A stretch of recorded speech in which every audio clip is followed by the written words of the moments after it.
The envelope was heavy, smooth, thick, almost velvety to the touch.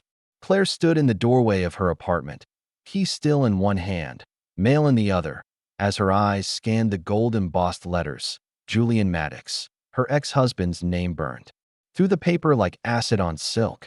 She hadn't heard it spoken aloud in years.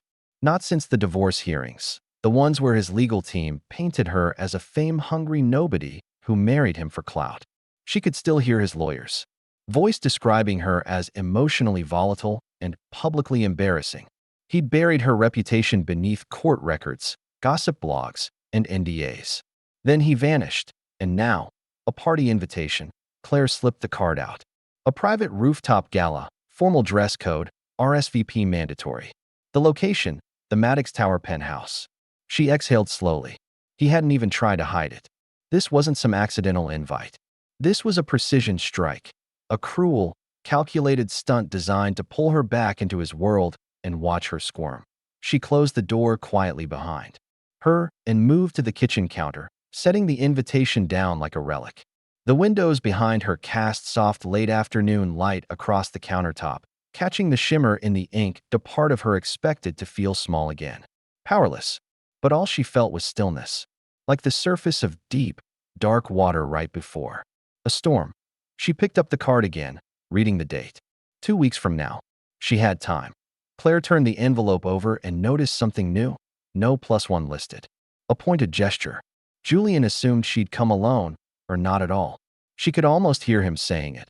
She won't dare show her face. Oh, but she would. And she wouldn't be alone. She walked to her closet and pulled out a plain black box from the top shelf. Inside was a small photo album, worn but well kept. The first photo showed her in a hospital bed, holding a newborn. If this story resonated with you, subscribe to the channel and spread the word, and tell us where you're watching from. Then another. And another. 3 nearly identical faces. Claire smiled, closed the album gently, and slid the invitation beneath it. Julian wanted a performance. He was about to get a reckoning. The next morning, Claire made a quiet call. Not to a stylist, not to a gossip column, to a friend in the city who still owed her a favor, a big one. I need a dress, she said, and I need to look unforgettable. There was a pause on the other end. Claire, the voice said gently, is it him? She didn't answer. She didn't need to. By the time she hung up, the plan had begun. A plan not for vengeance, but for presence. She didn't want to humiliate Julian. That would be too easy, too predictable. She wanted him to see what he left behind, and what he would never control again. And when she walked into that penthouse, it wouldn't be with rage. It would be with proof. The kind of proof that had his eyes point 3 years earlier. Their world sparkled under chandeliers and camera flashes. Claire remembered the night Julian proposed. On a balcony in Paris, an entire string quartet flown in just to play for them. He knelt with a diamond the size of a pearl, and the words, "I want forever," whispered like a secret weapon. She didn't realize then that forever came with clauses. Soon after the wedding, the mask began to slip. At first, it was subtle, a casual dismissal in front of friends, a gentle correction about her tone. Then came the private critiques, how she walked, how she dressed, how she made people uncomfortable at events. "You want them to like you, don't you?" he'd say, with that signature grin. Julian always smiled when he was cutting her down. It made the blade land deeper.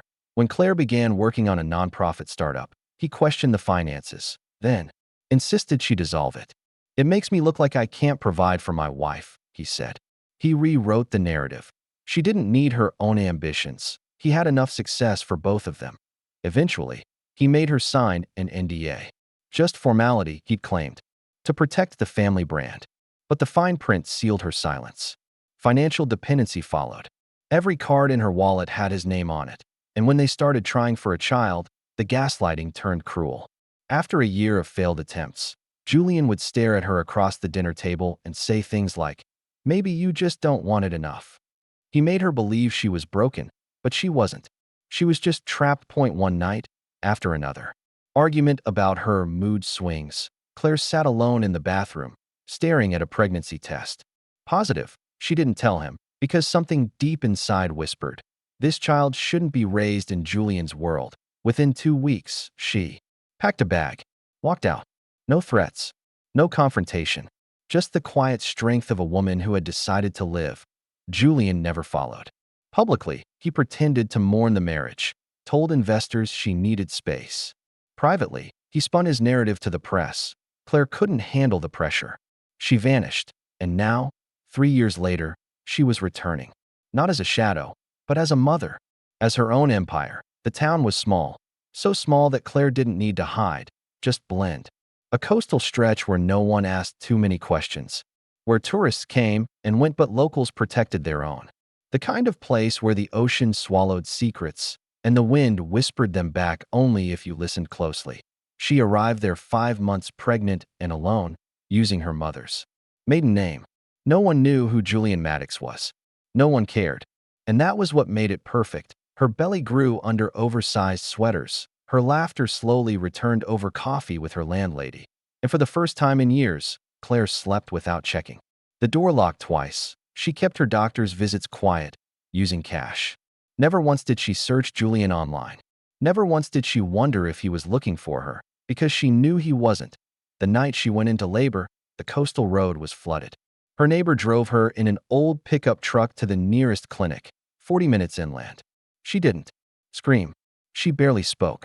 But when the first cry rang out in that sterile, dim-lit room, something in her shattered and reassembled all at once. Then came the second cry. Then the third. Triplets, the nurse whispered, shocked. You didn't know? Claire just stared at the ceiling, breathless. A quiet laugh escaped her lips. Not of joy or fear.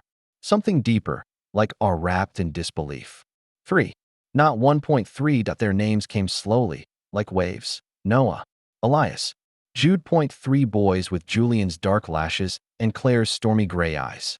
Identical in appearance, but even in infancy, distinct in their cries, their needs, their tiny temperaments. For the first year, she barely slept. But she smiled more than she ever had. Her fingers blistered from bottle prep and laundry. Her arms grew stronger from carrying 3 at once. But her soul, that once hollow place Julian chipped away at for years, began to fill. The town embraced her. An elderly couple from church became like surrogate grandparents. The cafe down the street kept a high chair reserved just for her boys. And when she finally returned to painting, late at night, one ear on the baby monitor, her strokes were slower, fuller, honest. Each canvas sold quietly online. She never used her name. Claire never spoke of the past, never said the word Julian. But on the boys' second birthday, as they smeared chocolate into their curls, she felt a ripple of something unspoken. They didn't know they had a father. Not yet. And she wasn't ready to tell them, because how could she explain a man who built an empire and tried to erase her from it? One evening, she took them to the beach. The sun dipped low behind the horizon, painting the sky in streaks of pink and orange. The boys ran barefoot through the tide, shrieking with joy. Claire stood back, her sweater pulled tight, watching them tumble and splash. A woman nearby smiled. Triplets? She asked. Claire nodded. Wow. That must be a handful. Claire laughed gently. Yes, but worth every second. And in that moment, she didn't feel hidden. She felt sovereign. Later that night, once they were asleep and the house hummed with silence, Claire sat at the kitchen table and pulled out a drawer. Inside was the old invitation. The party was in 5 days. She traced her finger along the edge. Her expression unreadable. Julian still didn't know what he lost. But he was about to find out. The elevator door slid open with a soft chime, revealing the glittering rooftop of Maddox Tower. Champagne flutes clinked. A string quartet played. Something elegant and expensive. The skyline pulsed behind glass walls like a city holding its breath. Claire stepped out slowly. White silk trailed behind her like smoke. Her gown hugged her like confidence made fabric. Simple, timeless, unignorable. Her hair was swept up, exposing her neck, her jaw, her composure. She walked with quiet, devastating grace. For the first 5 seconds, no one noticed. Then came the ripple. One gasp, 2 glances, a flurry of whispers. Heads turned. And then Julian, he stood near the center of the room, laughing with investors, one arm around the waist of a younger woman draped in emerald green. When his eyes caught Claire, his laugh died mid-breath. His fingers loosened from the woman's waist. He blinked. Once, twice. Claire kept walking straight toward the bar, not him. She didn't flinch, didn't falter. She let his gaze burn against her back and pretended not to feel it. Because this wasn't his moment. It was hers. The bartender leaned in. "Ma'am, sparkling water," she said, calm as he poured. Julian moved. Slow at first, then with purpose. The guests parted for him. He reached her side just as the bartender set her glass down. "Claire." His voice was lower than she remembered. Or maybe thinner. She turned, finally, and met his eyes. Julian. He studied her face like a puzzle he never solved. "You look," he paused. "Different." Claire smiled faintly. 3 years will do that." A beat passed. He glanced around, clearly aware of the audience forming around them. "I wasn't expecting." "Yes," she said, cutting him off gently. "That's the point." He looked down at her glass, then back at her. "You came alone?" Claire tilted her head. "Did you?" He flinched, barely. But she saw it. Felt it. Her heart was steady. "I wanted to clear the air," he said. "Start. Fresh." She sipped her drink. "You mean control the narrative?" Again, Julian's jaw tensed. "Why now?" she asked, softly. He searched for an answer. She didn't wait for one. "I'm not here for you, Julian," she said. "I'm here to remind myself that I survived you." With that, she turned away, leaving him suspended in silence, in whispers, in something he didn't recognize. Irrelevance. She crossed the floor slowly, each step deliberate. Conversations resumed behind her, brittle and cautious. People didn't know whether to approach her or avoid her. She preferred it that way. At the far end of the rooftop, her friend appeared, holding the hand of one small boy, then two, then a third. Julian hadn't seen them yet, but he would, and when he did, it wouldn't be a scene. That it would be a reckoning. Julian paced the corner of the rooftop, his smile gone. He hadn't touched his drink in 20 minutes. Every so often, he glanced toward Claire, surrounded now by a cluster of curious guests, none of them talking to her, just orbiting, like moths caught between awe and fear. She hadn't brought security. She hadn't brought a press team. And yet, she held the room like oxygen. He couldn't stop watching her.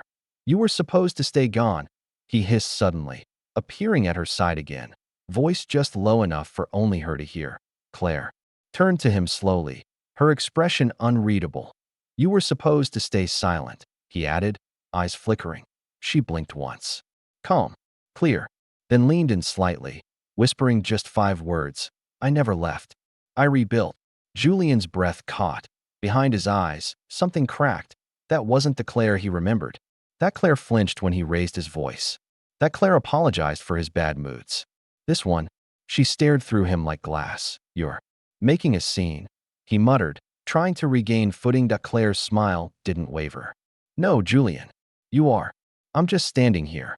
She walked past him, gently brushing his shoulder, not like a threat, but like dusting something off. It humiliated him more than if she'd slapped him. Julian turned, boiling. His eyes scanned the crowd for allies, someone to laugh, to shake their head in sympathy. But no one met his gaze. And then he saw them point 3 small boys at the edge of the room. One tugging on a juice box, one holding a toy car, one turning in a slow circle, taking in the lights. Same dark hair, same cleft chin. Julian's heart stopped. He didn't move, just stared. Claire reached them, knelt, kissed one gently on the head, then wiped the mouth of another. She wasn't performing. She wasn't flaunting. She was mothering. His blood. He looked around, hoping, praying, for someone to explain. "Hey, cousin maybe? Friends?" But no, the resemblance was undeniable. And suddenly, the stage he built, the crowd he gathered, the power he thought he'd wielded, all of it collapsed beneath the weight of one truth. He hadn't invited Claire back. Into his world, she'd outgrown it. And come back only to remind him. Near the back of the rooftop, someone watched.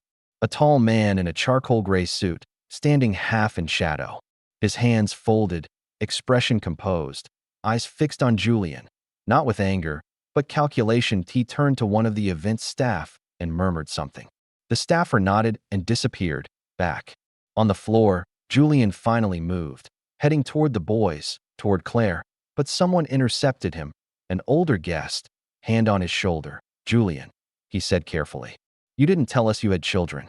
Julian's mouth opened, closed. Claire glanced over, expression soft and distant. I didn't know. Julian said finally, hollow. The man frowned. But they look just like you. Julian looked at Claire. Her eyes held no malice, no smugness, just truth. And it was the truth, not the boys, not the whispers, not even the stranger watching from the shadows. That undid him.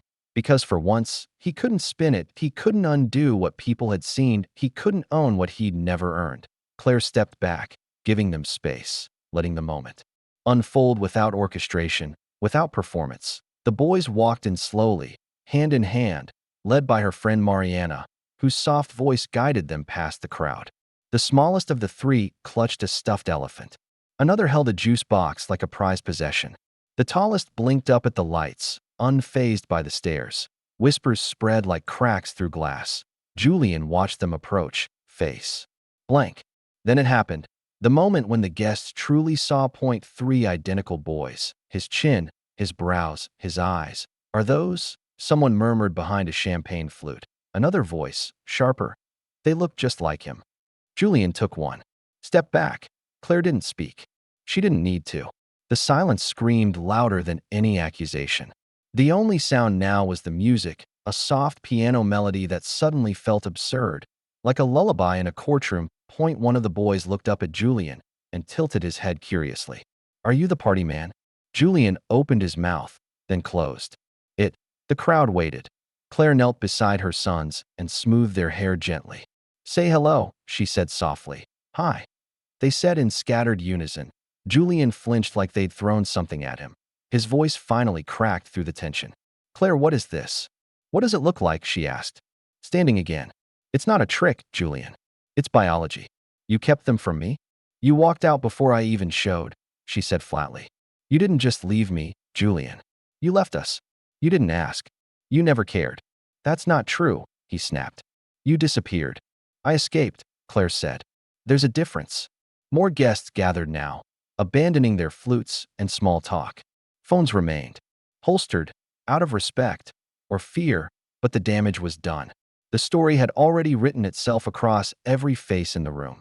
Julian turned to Mariana. You brought them here? Mariana raised an eyebrow. No, Julian. She brought them. I just held the door. Claire took her son's hands gently, grounding them. One boy leaned into her hip. The other two stared at Julian with an eerie calmness, as if instinct warned them about the man standing there like a cracked statue. At Julian's hands curled at his sides. You could have told me. You should have told me. Claire didn't blink. And what would you have done? Claimed custody? Filed for rights like a brand acquisition? You weren't safe, Julian. Not for me. Not for them. A long silence. Then, I have a right to know my children. You lost that right when you chose your name over your family, she said, behind them. The man in the charcoal gray suit stepped forward from the shadows. Julian saw him now, recognized him faintly from business circles, legal networks. But why was he here? Excuse me, the man said quietly to Claire. Everything's ready. Claire nodded once, then turned to Julian. This wasn't for revenge. It was for closure. For them to see the world their father built, and the man who left it empty. Julian looked at the boys again. For a moment, his face softened. But just as quickly, the old mask slipped back into place. Arrogance, defense, confusion, denial. I want a test, he muttered. Claire stared at him. You just got one. It's standing right in front of you. She turned and walked toward the exit, one child in her arms, two at her side. Mariana followed quietly, shielding them from curious eyes. Julian remained frozen, not because of shame, but because the truth had come, not with lawyers or press conferences, but in three small bodies, with his face. And there was no NDA in the world that could silence that. Julian stormed down the penthouse hallway, glass doors slamming shut behind him. His breath came fast, uneven, hands shaking as he fumbled with his phone. Get the legal team. He barked into the receiver. Now, she violated the NDA. She paraded those kids around like trophies. Silence. Then, sir, there's already a video circulating. The kids. The resemblance. It's everywhere. Julian's heart dropped. Back in the main room, Claire remained calm, still composed, still standing. She hadn't left yet. And beside her now stood someone Julian hadn't noticed before, a woman in a navy pantsuit, hair pulled tight, eyes cold as glass. Julian returned, lips curled with false civility. You brought an attorney to a party? The woman stepped forward before Claire could speak. Technically, I'm a guest, but I'm also Claire's counsel of record. Julian scoffed. Great. Another stunt. Claire's eyes never left him. You wanted the spotlight, Julian. I'm just standing in it. He straightened. You breached the terms of our agreement. The NDA forbids public disclosure. Of what? The lawyer cut in. The existence of 3 minors you abandoned unknowingly? Or your history of coercive control, which you hid behind contract language? Julian blinked. That NDA was solid. She signed it. She did, the woman agreed. Under duress. While financially dependent. And with direct evidence that you threatened her reputation if she didn't comply. Julian laughed, too loud. That's speculation. The lawyer pulled out her phone. Actually, it's documented. Sealed audio transcripts. From your own private security recordings. You forgot to wipe the backups. Claire's expression didn't change, but the edge in her silence sharpened. Julian froze. That was sealed, court. Protected. The lawyer held up a file. It was. Until this morning. Someone nearby gasped. Guests edged closer. Cameras were still off, but phones were now recording silently in hands by hips, in jacket pockets, through half-sipped glasses. Don't do this here, Julian hissed. We can talk. We're not talking anymore, Claire said finally. You spent 3 years spinning your version. This is mine. A young journalist, barely older than a college grad, slipped to the edge of the group, eyes wide behind round glasses. Miss Claire, is it true that Mr. Maddox threatened legal retaliation during your pregnancy? Julian's eyes darted to her. Excuse me. The journalist lifted her phone. You're trending. Just thought you should know. Julian turned back to Claire, voice a low growl. You think this will hold up? Her lawyer stepped in again. It already is. She handed Julian a thick envelope. This is a petition for post-divorce modification, including custody review, support adjustment, and civil exposure for violation of parenting ethics. Unbelievable, Julian muttered, backing up. Then Claire said, just loud enough for the room to hear. You wanted a clean brand. You forgot a clean conscience comes first. The words hit harder than the files. Because they weren't crafted by a lawyer, they were her. Raw, true, unshakable. Julian looked at her for a long second, no longer with contempt, but with fear, and for the first time in his carefully managed, image-obsessed life. He couldn't control what people believed, because they believed her now, and they were still listening. The door clicked shut behind her. No lawyers. No press. No audience. Just Claire. And Julian. In the glass-walled sitting room of his penthouse. The same room where, years ago, he'd told her she was too emotional to raise a child. Now, her silence was louder than thunder. Julian stood by the fireplace, suit slightly rumpled, tie undone. The arrogance was gone. He looked smaller, older. You didn't have to do it like this, he said quietly. Claire didn't sit, didn't I? He sighed, ran a hand through his hair. Claire, you ambushed me. You buried me, she said, voice low. For years. With your PR machine. With your NDA. With your silence. Julian looked down. I remember sitting in a cold bathroom, Claire continued, pregnancy test in hand, thinking, he'll finally see me now.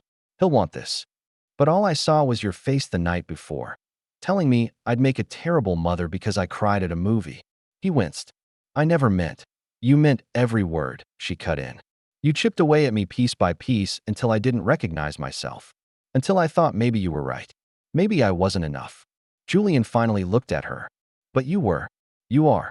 No, Claire said, stepping closer. They are. And I made them without you. I raised them without your name. Without your money. Without your legacy. Tears welled in his eyes. Please. I just want to see them. Know them. She shook her head. Why? So you can play the reformed father? Post a photo and write some poetic caption about redemption. No, he whispered. So I can try to be what I failed to be, even if it's late. Claire studied him. For a flicker of a second, she saw the man she once loved, the one she thought existed behind the ambition, but he'd never been real. He was a projection, a performance. You weren't the foundation, she said. You were just the spark. Julian blinked. What does that mean? It means, Claire replied, steady and slow, that my children already have a father. He doesn't share their blood, But he's there when they fall. He reads to them at night. He builds Lego castles and teaches them about kindness. Julian's face crumpled. You don't get to show up now and rewrite your role, Claire said. You chose your ego over your family. That was your legacy. He stepped forward, desperate. Claire, please, just once. Let me meet them. She stepped back. No, he swallowed hard. So that's it. That's peace, she said. The kind you never gave me. She walked toward the door, her heels echoing like a final verdict. At the threshold, she paused. They know about you, she added. Not the headlines. Not the fortune. The truth. And they don't hate you. Julian looked up, almost hopeful. They just don't need you. She left before he could respond. And for the first time in Julian Maddox's meticulously curated world, no one was watching, and no one was waiting. By morning, Julian's name wasn't trending for a launch, a keynote, or a billion-dollar acquisition. It was trending for fatherhood, of the scandalous, hidden kind. News outlets didn't hold back. Maddox's secret children. Tech mogul's ex reveals hidden family. A mother's quiet war. Stock in Maddox Technologies dipped 14% before noon. By late afternoon, whispers became statements. Board members issued concerned memos. One sponsor released a public notice. We do not condone the silencing of women or children in the name of brand protection. Julian sat at the head of a long, glass boardroom table. But this time, no one looked at him with reverence. Their eyes flicked to documents, to devices, anywhere but his face. We'll be voting on interim leadership at the end of the week. One director said calmly, avoiding his eyes. You're removing me? Julian's voice cracked. Over a personal matter? A long pause. Then another voice answered. No. We're removing you because your empire was built on a lie. And now your name's become a liability. Julian sat back, stunned, not angry, not defensive, just hollow. Across the city, Claire sat in a quiet bookstore cafe tucked between brick walls and ivy. A silver laptop open in front of her. On screen, a contract. Digital ink still drying. Publisher had offered 6 figures for a memoir, anonymously penned, of course. The story wasn't about Julian. Not directly. It was about recovery, escape, reinvention. The kind of story women didn't whisper about anymore, but shouted when they found the strength. Claire sipped her tea slowly. The lawyer at the table with her smiled. The clause is clean. You keep all creative control, and your name stays off the cover, just like you asked. Claire nodded. It's not about recognition. I know, the lawyer said.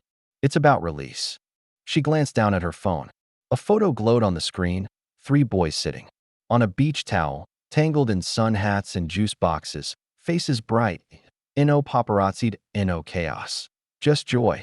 Back in Julian's penthouse, the walls felt tighter. He sat alone in the media room, lights dimmed, staring at the same press conference replaying on 3 different screens. No one defended him. No one spun it. His name was fading. Worse, being reshaped. He pulled open a drawer, finding the old photo album Claire left behind years ago. Most of the pictures had been removed. One remained. Paris. The balcony. That damn proposal. He tore it out. Then stopped. The sound of silence surrounded him. No publicist buzz, no investor calls, no staged validation. Just the hum of a life unraveling. Claire emailed the publisher her final approval. No edits. No rewording. Just her truth. She didn't announce it to her friends. She didn't need a celebration.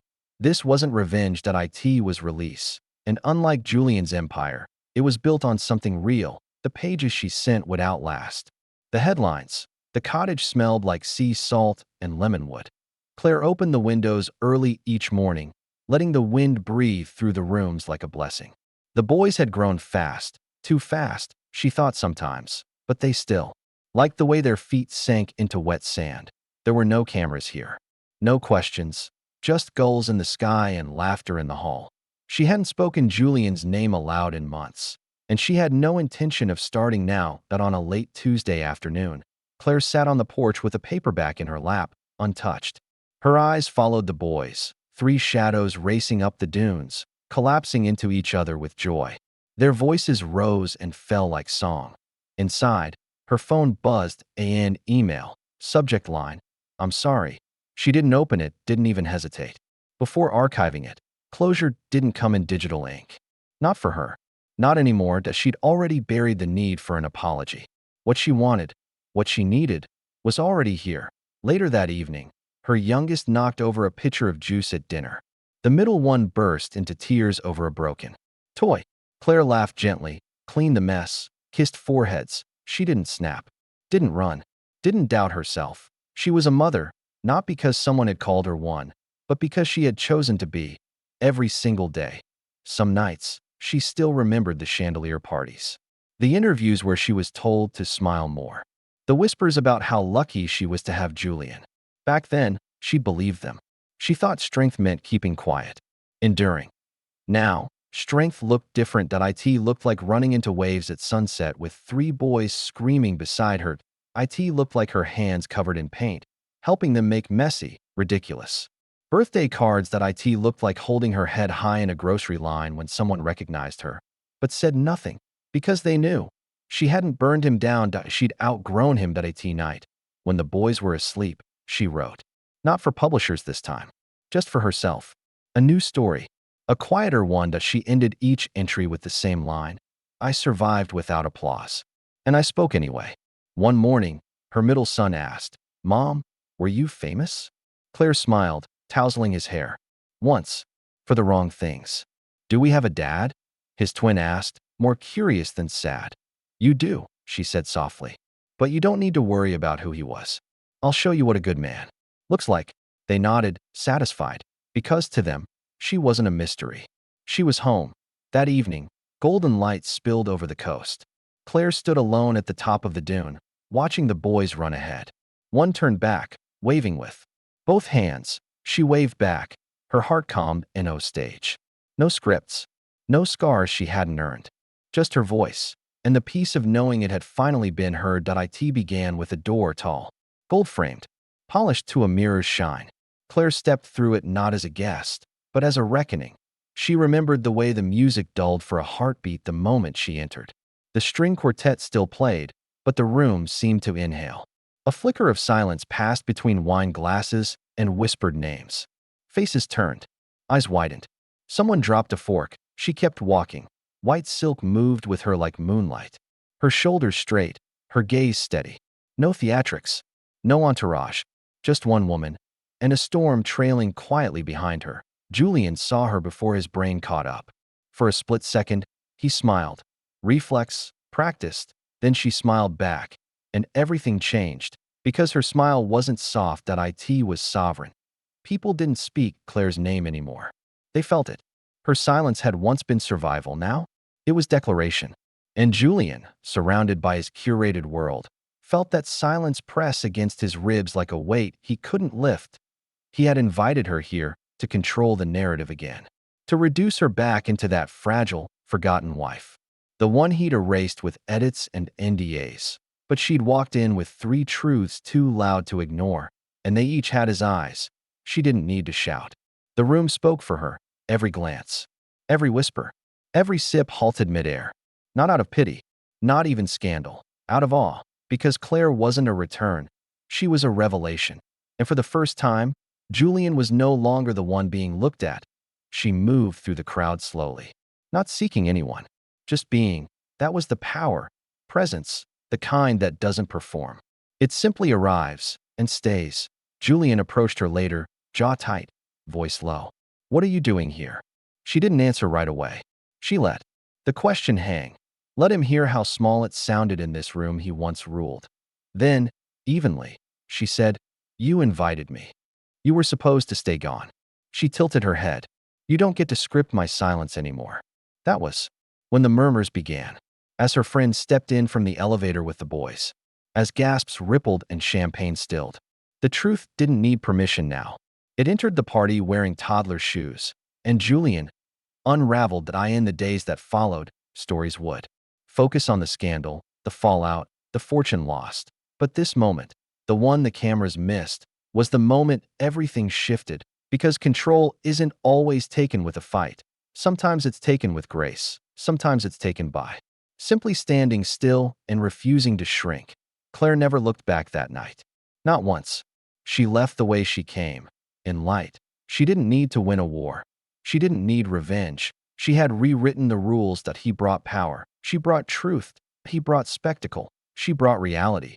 And when she walked out of that tower, hand in hand with the boys, she left behind the version of herself he tried to bury and took with her the future he'd never be part of. Later that night, back at her hotel, Claire sat on the edge of a bed while her sons slept tangled in blankets and dreams.